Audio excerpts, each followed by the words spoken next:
पहले अध्याय में हमने जाना किस प्रकार ऋषि राजा को वो तपोवन ना छोड़कर जाने की बात करते हैं और कहते हैं आप इस सरोवर को छोड़कर ना जाइए।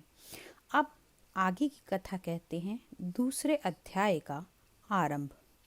राजा के ऐसे वचन सुनकर तपस्वी कहने लगे, हे राजन, भगवान सूर्य बहुत ही शीघ्र उदय होने वाले हैं, इसलिए यह समय हमारे स्नान का है, कथा का नहीं। सो आप स्नान करके अपने घर को जाओ और अपने गुरु श्री वशिष्ठ जी से इसका महात्म्य को सुनो। इतना कहकर तपस्वी सरोवर में स्नान के लिए चले गए और राजा भी विधि पूर्वक सरोवर में स्नान करके अपने राज्य को लौट गए और निवास में जाकर तपस्वी की सब कथा रानी को कह सुनाई। तब सूत जी कहने लगे कि महाराज, राजा ने अपने गुरु वशिष्ठ से क्या प्रश्न किया और उन्होंने उनको क्या उत्तर कहा। व्यास जी कहने लगे, हे सूत जी, राजा दिलीप ने रात्रि को सुख से सोकर प्रातः समय में ही अपने गुरु वशिष्ठ जी के पास जाकर उनके चरणों को छूकर प्रणाम करके तपस्वी के बताए हुए प्रश्नों का अति नम्रता से पूछा कि गुरुजी, आपने आचार, दंड नीति, राज्य, धर्म और चारों वर्ण के आश्रमों की क्रियाओं, दान और उनके विधान, यज्ञ और उनकी विधियां, व्रत, उनकी प्रतिष्ठा तथा भगवान विष्णु की आराधना अनेक प्रकार से तथा विस्तार पूर्वक मुझे बतलाइए।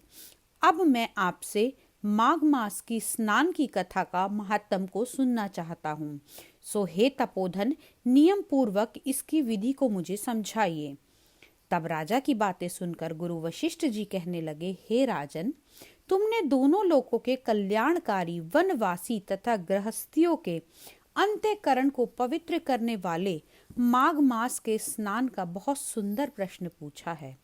मकर राशि के सूर्य के आने पर माघ मास में स्नान का फल गौ, भूमि, तिल, वस्त्र, स्वर्ण, अन्न, घोड़ा आदि दानों तथा चंद्रायण और ब्रह्मकूर्च व्रत से आदि से भी अधिक माना जाता है।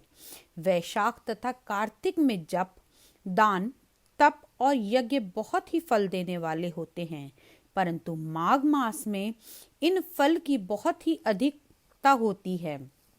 माघ में स्नान करने वाला पुरुष राजा और मुक्ति के मार्ग को जाने वाला होता है। दिव्य दृष्टि वाले महात्माओं ने कहा है कि जो मनुष्य माघ मास से सकाम या भगवान के निमित्त नियम पूर्वक माघ मास में स्नान करता है, वह अनंत फल का प्राप्त करता है। उसको शरीर की शुद्धि, प्रीति, ऐश्वर्य तथा चारों प्रकार के फलों की प्राप्ति होती है। अदिति ने 12 वर्ष तक मकर संक्रांति में अन्न त्याग कर स्नान किया। इन तीनों लोकों को उज्जवल करने वाले 12 पुत्र उनको उत्पन्न हुए।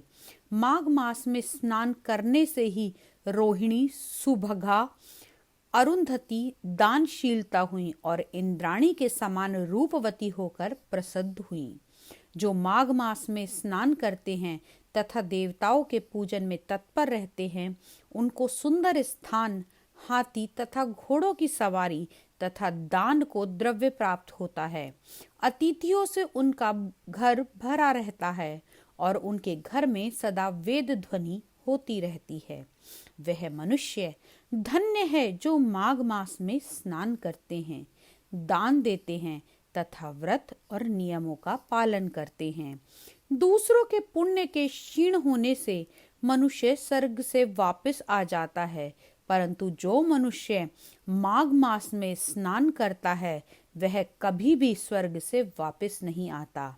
इससे बढ़कर कोई नियम, तप, दान पवित्र और पापनाशक नहीं है।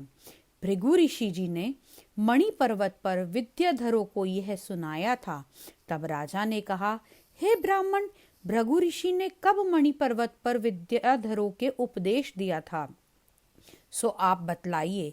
तब ऋषि जी कहने लगे, हे राजन, एक समय 12 वर्ष तक वर्षा न होने के कारण, सब प्रजा क्षीण होने के कारण संसार में बड़ी ही अधिक दुध्वनि फैल गई। हिमाचल और विंध्याचल पर्वत के मध्य का देश निर्जन होने का कारण श्राद्ध, तप और स्वाध्याय सब कुछ छूट गए। सारा लोक विपत्तियों में फंसकर प्रजाहीन हो गया। सारा भूमंडल फल और अन्न से रहित हो गया।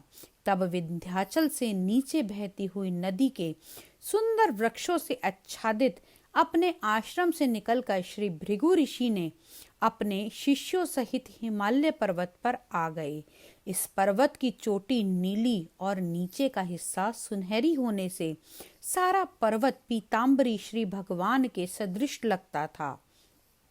पर्वत के बीच का भाग नीला और बीच बीच में कहीं कहीं सफेद स्फटिक होने से तारों से युक्त आकाश जैसी शोभा को प्राप्त होता था। रात्रि के समय वह पर्वत दीपों की चमकती हुई दिव्यता से दिखाई देता था। दिव्य औषधियों से पूरित किसी महल की शोभा को प्राप्त होता था। वह पर्वत शिखाओं पर बांसुरी बजाती और सुंदर गीत गाती हुई किन्नरियों तथा केले के पत्तों की पताकाओं से अत्यंत शोभा को प्राप्त हो रहा था। वह पर्वत नीलम, पन्ना, पुखराज तथा इसकी चोटी से निकलती हुई रंग बिरंगी किरणों से इंद्रधनुष के समान प्रतीत होता था। स्वर्ण आदि सब धातुओं से चमकते हुए रत्नों से चारों ओर फैली हुई अग्नि ज्वाला के समान शोभायमान था। इसकी कंदराओं में काम पीड़ित विद्याधरी और अपनी पतियों के साथ आकर रमण करती थीं और गुफाओं में ऐसे ऋषि मुनि जिन्होंने संसार के सब कलेशों को जीत लिया रात दिन ब्रह्म का ध्यान करते थे और कई एक हाथ में रुद्राक्ष की माला लिए हुए शिव की आराधना में लगे हुए थे। पर्वत के नीचे भागों में जंगली हाथी और बच्चों के साथ खेल रहे तथा कस्तूरी वाले रंग बिरंगे मृगों के झुंड इधर उधर भाग रहे थे। यह पर्वत सदा राजहंस तथा मोरों से भरा रहता था। इस कारण इसको हेमकुंड कहते हैं। यहाँ पर सदैव ही देवता, गुह्यक और अप्सराएं निवास करती हैं। तो इसी के साथ दूसरा अध्याय यहीं समाप्त होता है। अगले तीसरे अध्याय में आपसे फिर मिलेंगे। तब तक के लिए श्री कृष्ण हरे कृष्ण कृष्ण कृष्ण हरे हरे, हरे राम राम राम हरे हरे। जय श्री कृष्णा।